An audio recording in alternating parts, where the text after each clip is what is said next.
The Glycon cruiser, a vessel like a polished river stone, hung in the silent void.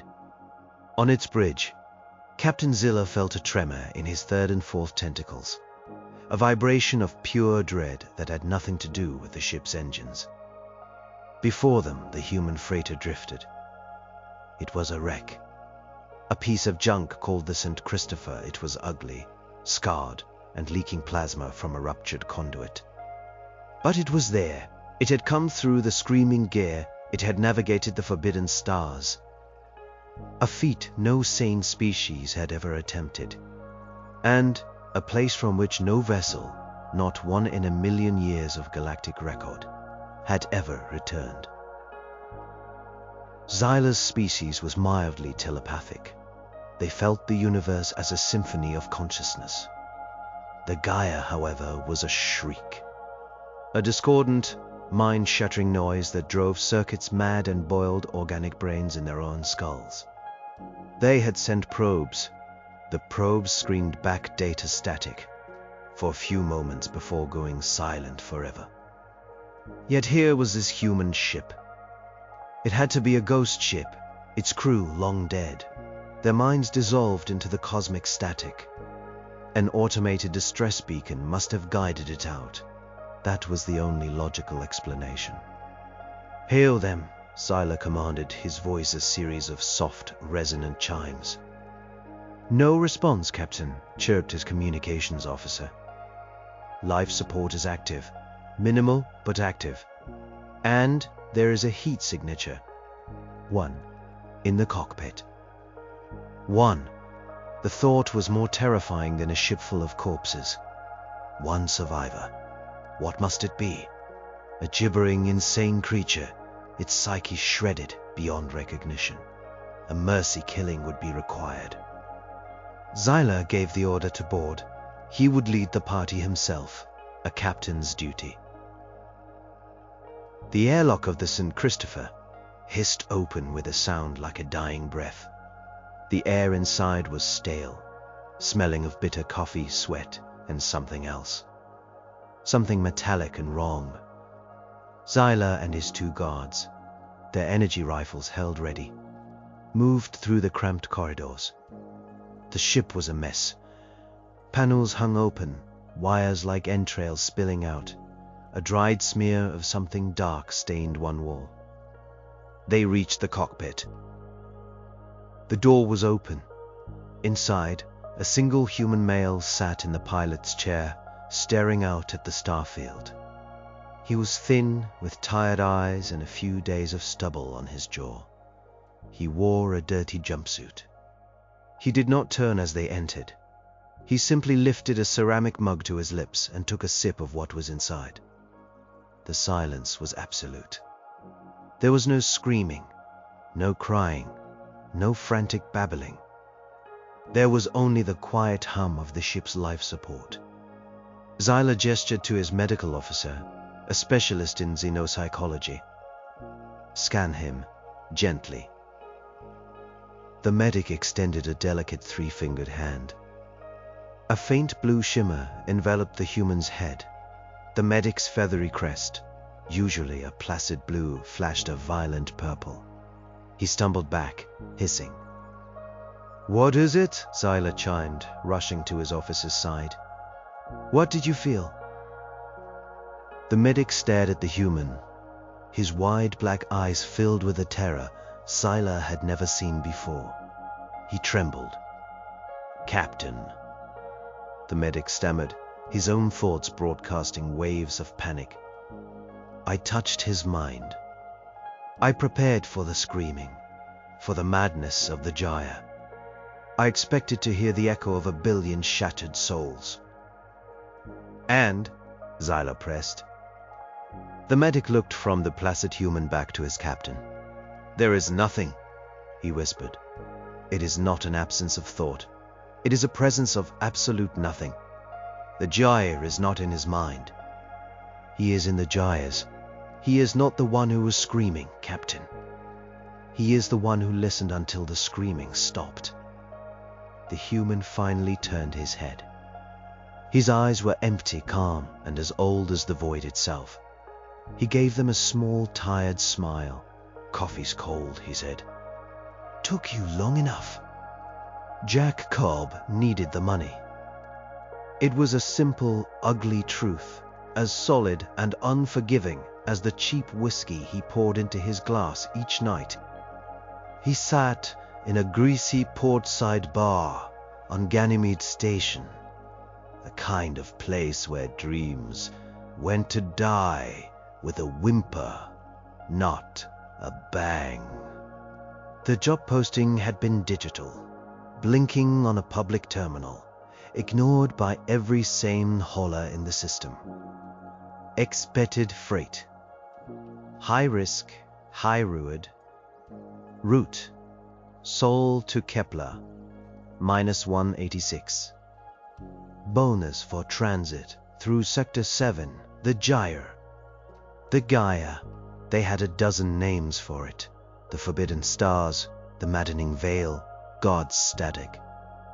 A region of space-time so gravitationally and psychically turbulent that it was a war between the inner and outer arms of the galaxy. Everyone went around.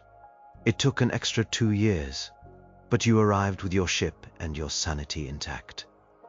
Going through was not a shortcut, it was a suicide note. But the payout? It was enough to settle his debts, buy a small plot of land on a terraformed moon somewhere quiet, and drink himself to death in peace. That was the extent of his ambition now. Peace. The kind of peace he hadn't known since the accident, since Sarah. He squeezed his eyes shut, but he could still see her face, her small hand waving goodbye from the school speeder dock. He'd been late. Rushing a cargo run, trying to make an extra credit. He'd been late. The speeder had malfunctioned. A simple mechanical failure. But, in his mind, the equation was simple. If he'd been on time, she'd still be here. His guilt was a physical thing, a cold stone in his gut that no amount of whiskey could dissolve. A young woman slid into the booth opposite him, Maria Flores. She was a kid, barely 25, with bright, intelligent eyes and hands stained with engine grease. She was the best zero-point engineer he'd ever met. And she was desperate. Her family was trapped in indentured servitude to a corporation back on Mars. "You saw the posting," she said. It wasn't a question. "It's a fool's run, Maria," Jack grunted, not looking at her. "The money would free my family," she said, her voice quiet but firm. "All of them, forever. You'd be dead. Your money wouldn't do them much good." "You're considering it," she stated. "I can see it.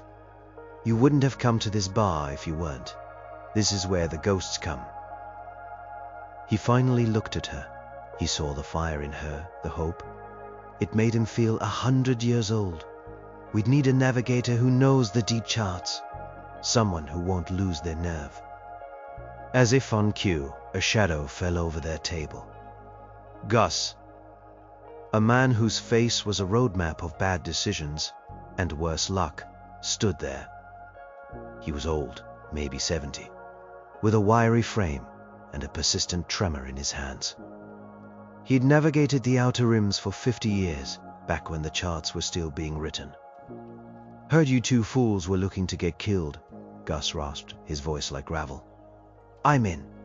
My ex-wife's lawyers are getting hungrier than a sandworm on Arrakis." Jack looked from Maria's fierce hope to Gus's weary resignation. He saw his own broken reflection in both of them. A crew of the damned, held together by desperation.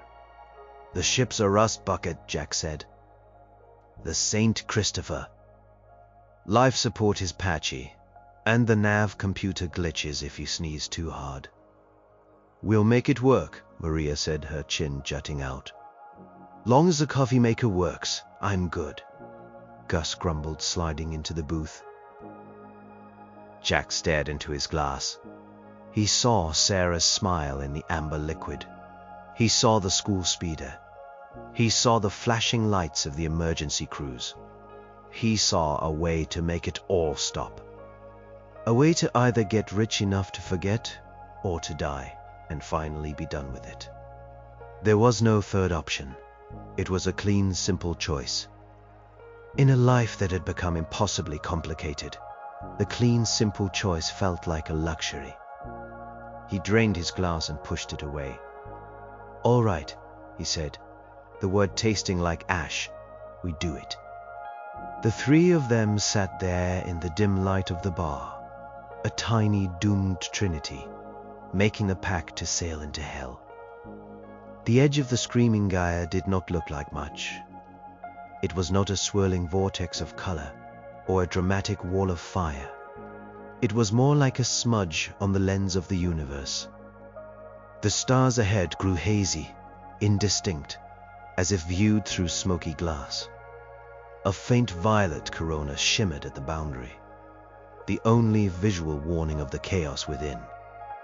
On the bridge of the Sambrew, Christopher, the mood was tense. The ship, old and crotchety on its best days, seemed to groan in protest. "Approaching the demarcation line," Gus announced, his voice tight. "All deep space sensors are going haywire. It's like trying to listen to a whisper in a hurricane." "Keep us on the projected course. Maria, how are the energy shields holding?" Jack asked, his hands gripping the pilot's yoke. The worn material felt familiar, grounding. "Shields are fluctuating, but holding at 90%. Maria's voice came over the intercom from engineering. "I've had to reroute power from non-essential systems. The recyclers is going to start tasting even worse." "As long as it doesn't cut out the coffee maker," Gus muttered, his eyes glued to the strange shifting patterns on his navigation screen. Jack took a deep breath. "All right, take us in, Gus." They crossed the line. For a moment, nothing happened. The ship sailed into the haze, and the only change was the view out the cockpit window. The stars behind them vanished, and the ones ahead swam like fish in murky water. Then it began. It was not a sound, it was a feeling. A pressure behind the eyes, a low psychic hum that vibrated in the fillings of their teeth. "You feel that?" Maria asked, her voice a little shaky over the comm. "Yeah," Jack said. "Like 1,000 people all whispering at once, but you can't make out the words." "That's it," Gus said, his knuckles white on his console. "That's the welcome mat." The hum grew. It was insidious. It wormed its way past the ship's hull, past their training, past their rational thoughts. It was the background radiation of 1,000,000,000,000 nightmares. Jack felt a phantom itch on his arm. He heard a faint sound like a child's laugh, quickly suppressed. He told himself it was the ship settling, the strain on the ancient hull. An hour passed, then 2. The hum was a constant companion now. It was starting to have a texture. Jack could almost hear voices in it. Fragments of conversations, echoes of old radio signals, lovers' quarrels from dead worlds. He shook his head, focusing on the console in front of him. "Keep busy. Focus on the task." A sudden, sharp cry came from the navigation station. Jack and Maria both tensed. "Gus, what is it?" Gus was staring at his screen, his face pale. The charts. They're wrong. Or they're changing. The gravitational tides, they're not following any predictable model. It's like the ocean is alive and trying to drown us. "Just keep us pointed forward," Jack ordered, his voice sharper than he intended. "Forward to where?" Gus shot back, a frantic edge to his voice. "There's no forward in here, Jack. It's all just chaos." Then the lights on the bridge flickered. They went out for a full second, plunging them into absolute darkness, before sputtering back on, dim and orange. "Maria," Jack yelled into the comm. "It wasn't me," she cried back, her voice laced with panic. "The power conduits are stable. It's like the ship just blinked." Jack felt a cold dread seep into his bones. The Gyre wasn't just outside the ship. It was getting in. It was in the systems, in the power lines, and it was in their heads. He heard the child's laugh again, clearer this time. It sounded like Sarah. He gritted his teeth, his jaw aching. This was the test. This was what everyone had warned them about. He had known it would be bad. He just hadn't understood that the enemy wasn't a place. It was a presence, and it was already inside the walls. The madness did not arrive like a tidal wave. It seeped in like a fog, poisoning the air they breathed. The constant, low hum of the Gyre had become a symphony of personalized torments. For Maria, down in the hot, cramped space of engineering, it was the sound of her father's disappointed voice, murmuring just at the edge of hearing. "You were always a failure, Maria. You should have been a scholar. This grease and metal, it's beneath you." She would whip her head around, a wrench in her hand, expecting to see him standing there, his face stern and judgmental. There was never anyone there. The ship's systems began to play tricks on her. A temperature gauge would spike into the red for no reason, only to return to normal when she scrambled to check it. A diagnostic would report a fatal engine flaw, which would vanish a moment later. The Gyre was learning the ship's language, and it was using it to lie. For Gus, it was his late wife, Eleanor. He started talking to her. At first, it was just whispers under his breath. "Just a little further, Ellie. We'll be through this soon." But her voice grew stronger in his mind. She was in the static between comm channels, in the flicker of the nav screen. She accused him of letting her die, of not being there. Then she started to appear. He'd see her reflection in the dark glass of a console, her face sad and pale. He saw her standing at the end of a corridor, beckoning to him with a translucent hand. He stopped sleeping. His eyes were bloodshot. His hands shook constantly. He was a man being haunted from the inside out. Jack fought it with routine. He forced himself to run system checks every hour on the hour. He cleaned the cockpit, wiping down every surface until it gleamed. He drank cup after cup of the terrible bitter coffee, the familiar ritual, a small anchor in the swelling chaos.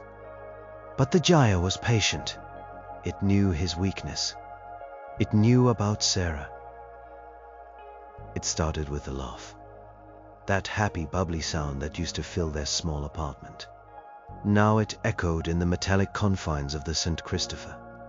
Then came her voice, a whisper carried on the recycled air.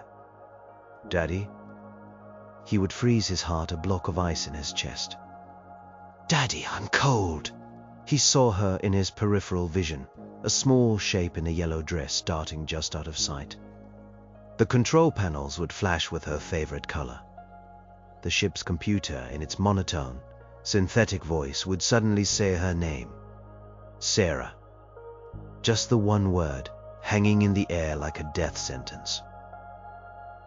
One cycle he woke up from a fitful sleep and saw a drawing taped to the inside of the cockpit window. It was a child's drawing, done in crayon, of a stick figure man and a stick figure girl holding hands under a big smiling sun. His drawing, the one Sarah had made for him, the one he kept in his wallet.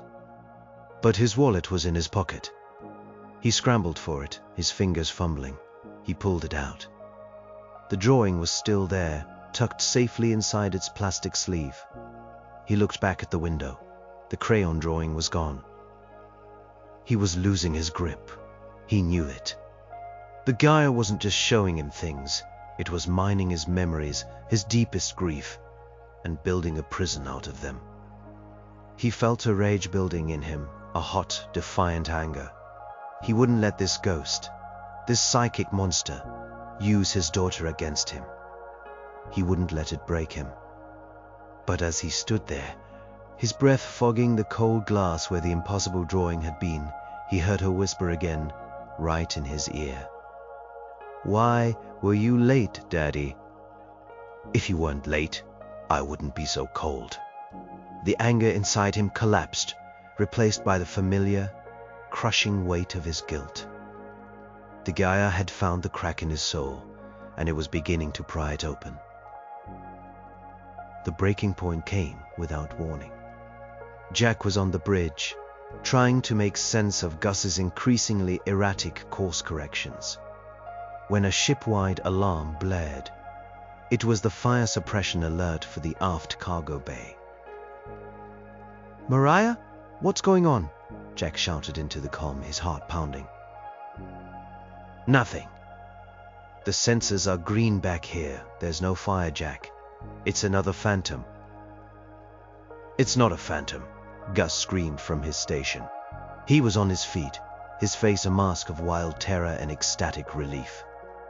"It's Eleanor. She's opening the door for us. She's going to let us out." Jack's blood ran cold. "Gus, what did you do?"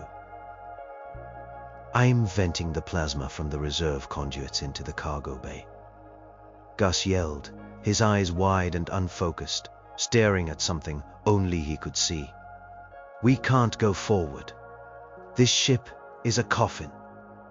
Eleanor said she'll meet me. We just have to open the door. Let the light in." Venting raw plasma into a cargo bay next to the main reactor. It was a bomb. Gus was trying to blow the ship apart.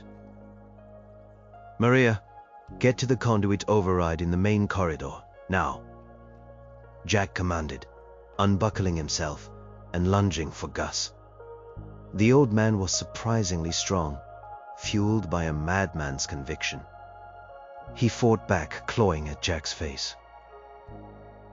"You can't stop it. She's waiting for me," Gus shrieked, his voice cracking.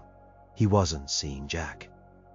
He was seeing a monster, a demon trying to keep him from his ghostly wife. The bridge was a chaotic scene of flashing red lights, the wailing alarm, and the desperate struggle of two men. Jack managed to get an arm around Gus's neck, trying to subdue him without hurting him too badly. "Gus, snap out of it! There's no one there!"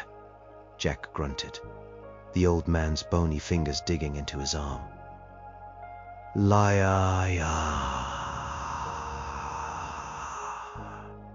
Gus spat, and for a second his eyes cleared.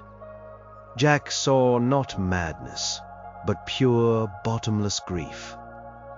The same grief that lived inside him. "She's right there," Gus whispered, his gaze fixed on the empty space behind Jack. From the comm, Maria's voice was strained with effort. "I'm at the panel. It's locked."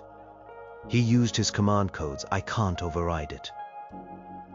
The ship shuddered violently. A high-pitched whine started to build from the direction of the engine room. They had seconds.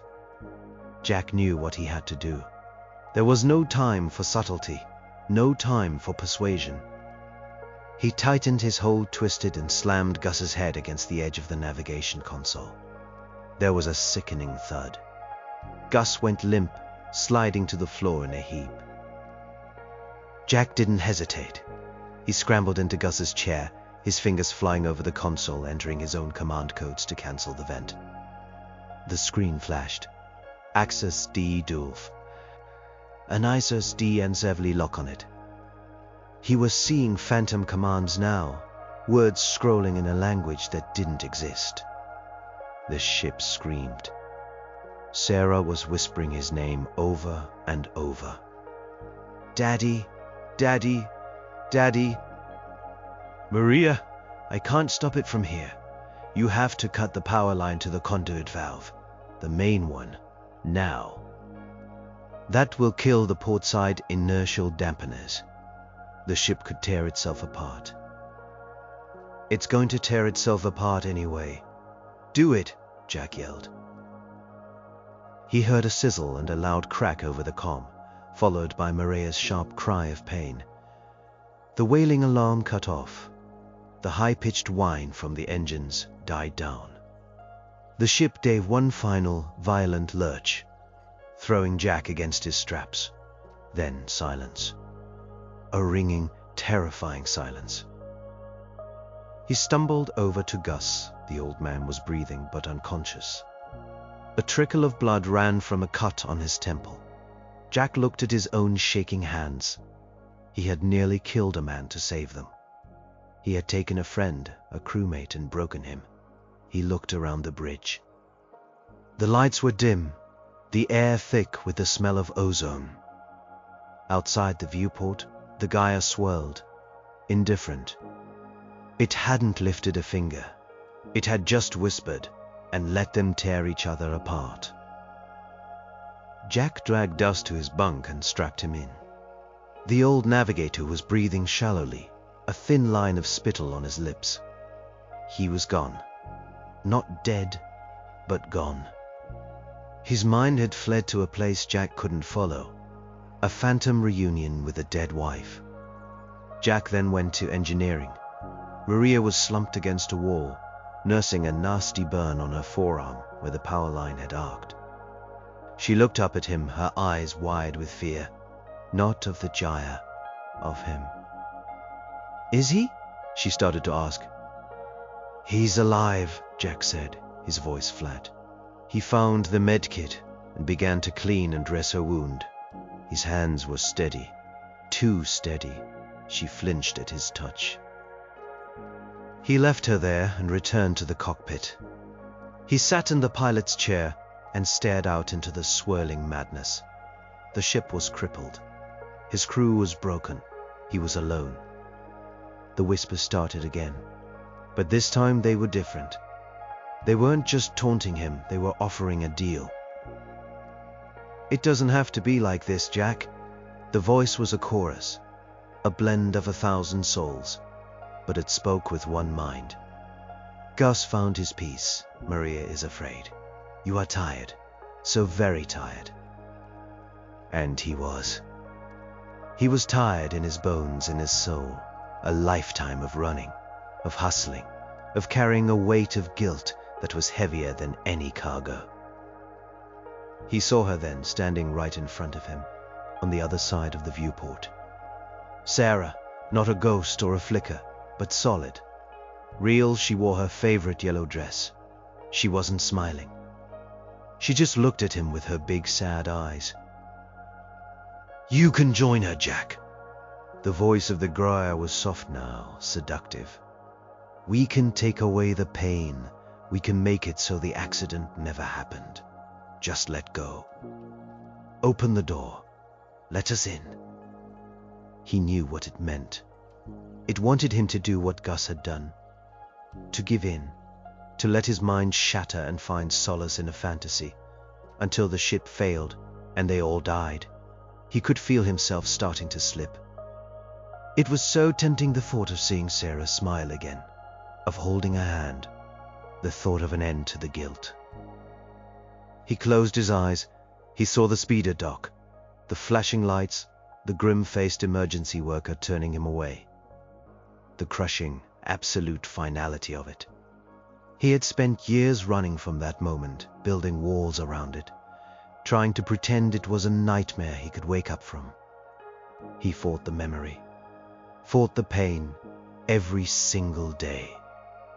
And in that moment, in the dead silence of the crippled ship, surrounded by a universe of screaming madness, Jack Cobb did something no one in a million years had ever thought to do.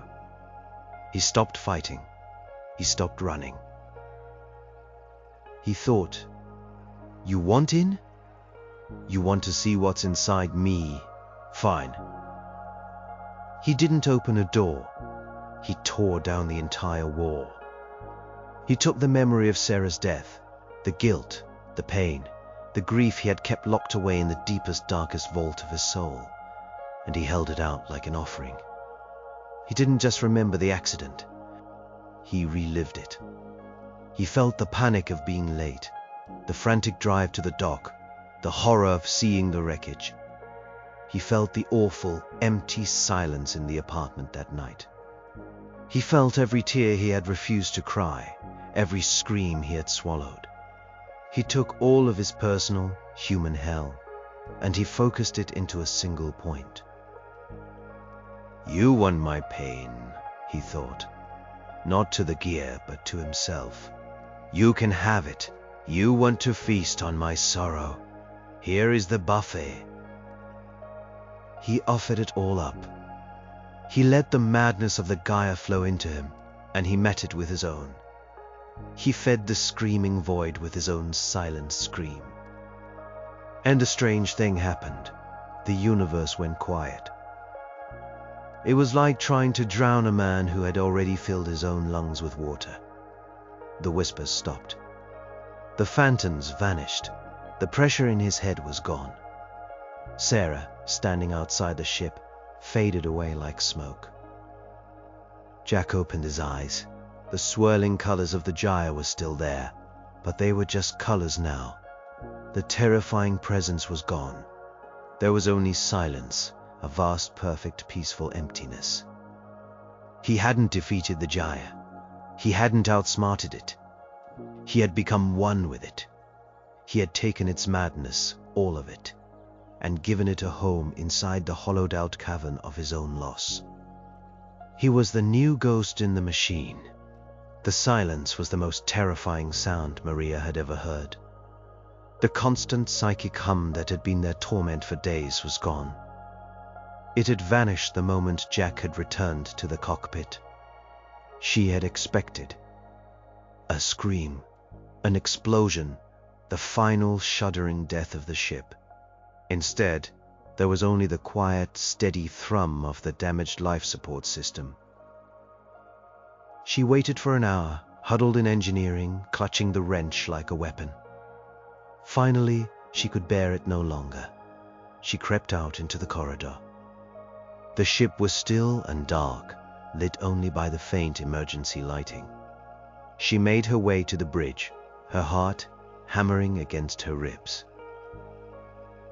The door was open. Jack was sitting in the pilot's chair, calmly running a diagnostic on the main console. He didn't look up as she entered. "Jack," she whispered. "The port side dampeners are offline," he said, his voice a monotone. It was his voice, but all the color, all the weary gravel was gone. It was a flat, empty thing. "But I've rerouted auxiliary power to the magnetic stabilizers. It'll be a rough ride, but it will hold. The nav computer is back online." She stared at him. His face was calm. The lines of stress and grief that had been etched there for as long as she'd known him were smoothed away. His eyes, when he finally turned to look at her, were like polished stones. Empty. "What happened?" she asked, her voice trembling. The noise. It's gone." "Yes," he said, as if commenting on the weather. "It's gone." He turned back to the console. "We should be clear of the Gyre in another 48 hours. I've plotted a new course." This was wrong. This was all wrong. The man who had struggled with a mad Gus, who had yelled orders in a panic, was gone. This new Jack was a stranger, an automaton wearing his skin. She took a step back. "I'm going to check on Gus," she said, needing an excuse to get away from him. "He won't wake up," Jack said without turning. "His mind is no longer available." The phrase was so clinical, so detached, it made her shiver. She went to Gus's bunk. The old man was just as Jack had left him. Strapped in, his face slack, a thin trail of dried blood on his temple, but his eyes were open. They were staring at the ceiling, seeing nothing. He was a shell. Maria felt a sob rise in her throat. Later, she found Jack in the galley. He was making coffee. The familiar ritual was now alien and disturbing. He moved with an unnerving efficiency. No wasted motion. He handed her a mug. She took it automatically, her hands shaking. "You should get some rest," he said. You're injured. He glanced at the burn on her arm. There was no concern in his eyes. It was a simple observation of fact. Jack, talk to me, she pleaded. What did you do? He looked at her, and for a fleeting moment she saw a flicker of something in his eyes. A deep, ancient coldness. The Gyre feeds on chaos, he said, his voice still flat. On pain it can manipulate. On fear it can twist. My pain was not something it could twist. It was already a perfect shape, so I invited it in. It found nothing to eat.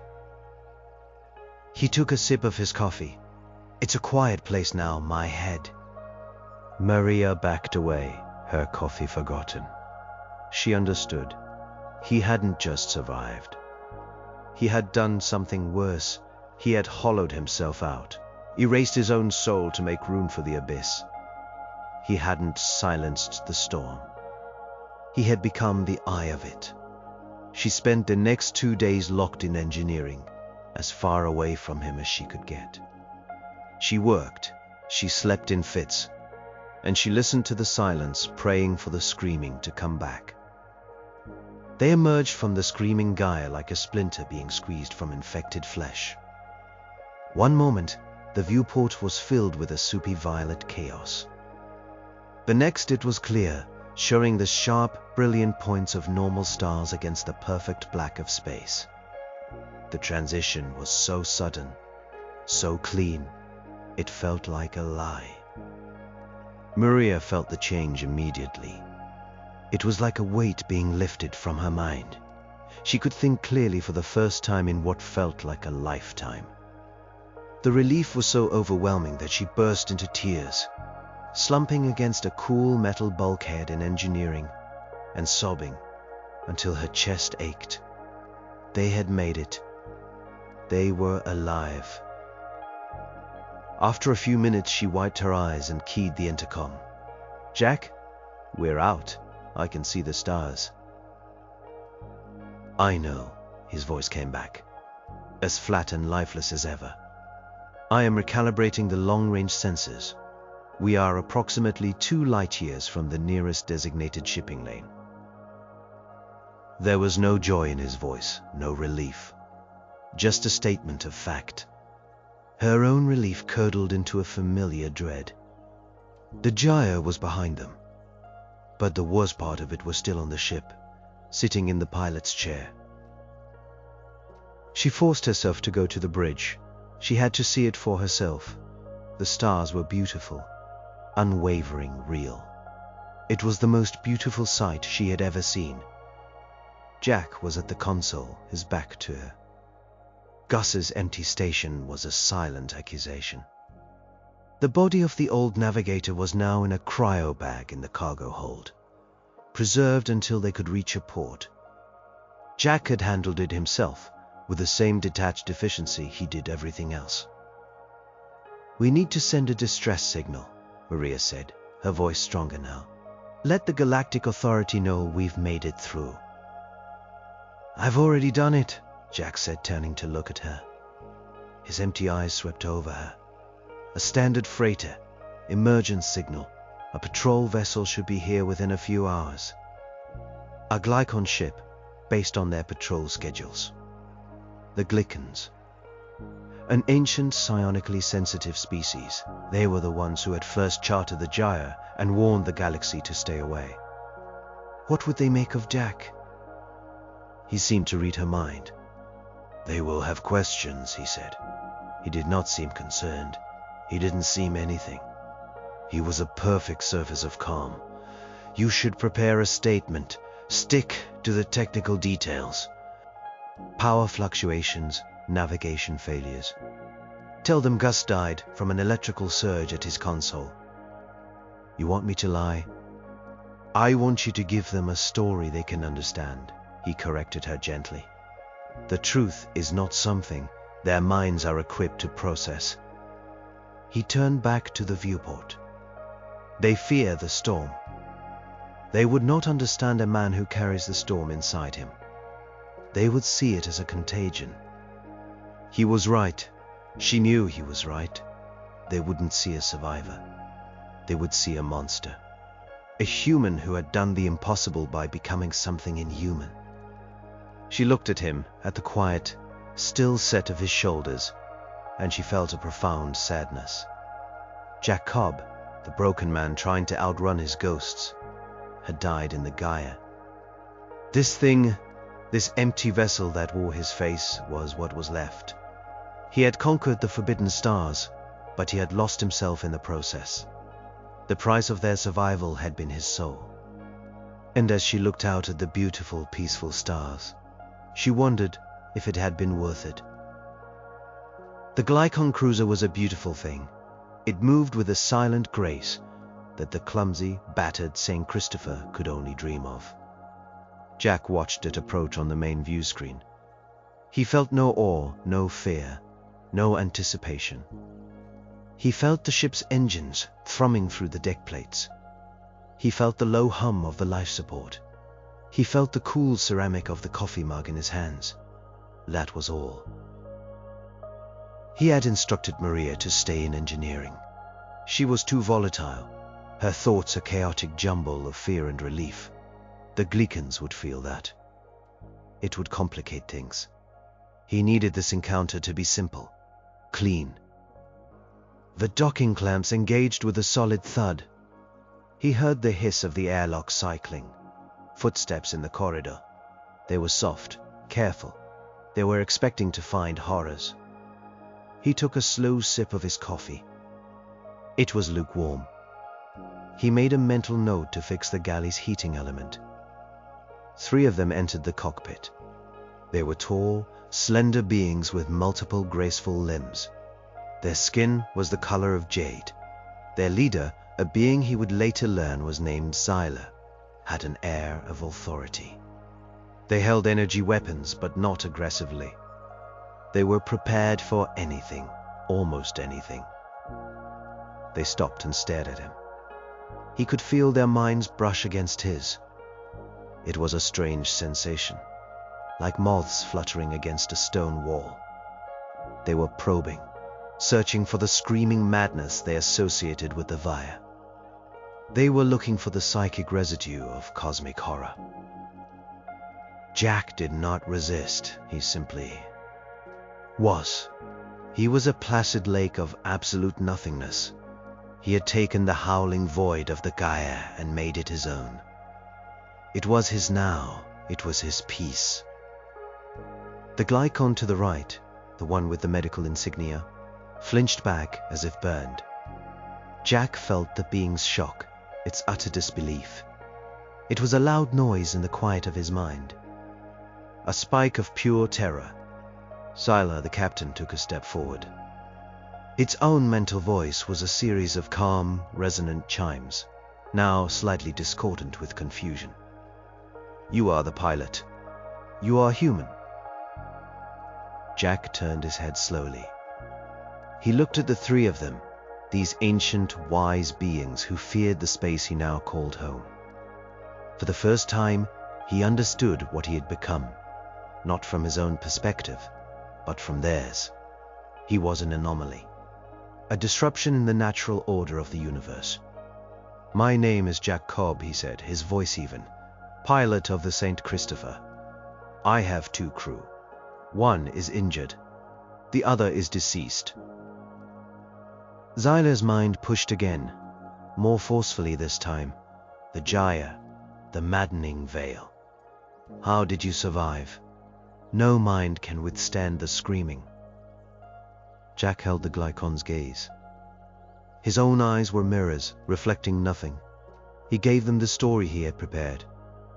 The simple, digestible lie. Our ship is old, he said.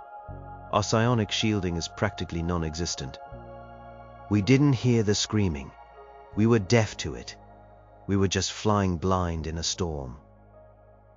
He could feel their minds processing this. It was a plausible, if unlikely, explanation. A fluke. A 1 in a trillion shot. A primitive species too, psychically dense to be affected. It was a comfortable lie for them. It kept their universe in order. It kept the monsters in their cages. The medic whispered to its captain in their chiming language. Jack didn't need to understand the words. He could feel the meaning. His mind. It is not deaf. It is silent. A perfect, unnatural silence. Maesir.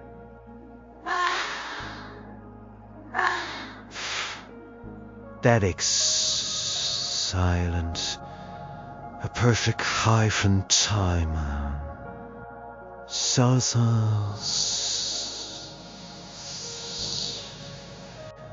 Not song.